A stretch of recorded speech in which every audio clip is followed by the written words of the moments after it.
Here we have a quick Silvano that overheated and pretty much melted all the terminals inside the machine as well, and it killed the heating element on the machine. We replace it, replace all the melted electrical connections as well, and give a new thermal sensor as well because it completely died. Change the heating element as well.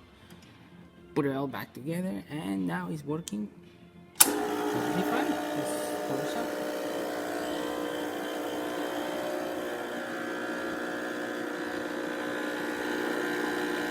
As you can see, good temperature.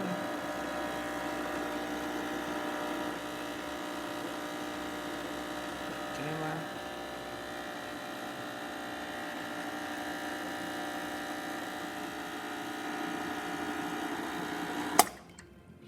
There you go.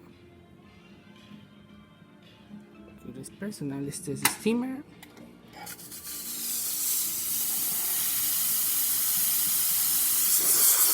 Really great pressure on the steamer.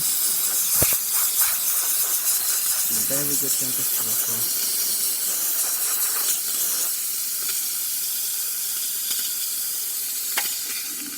Alright, working perfectly. Thanks for watching and please subscribe.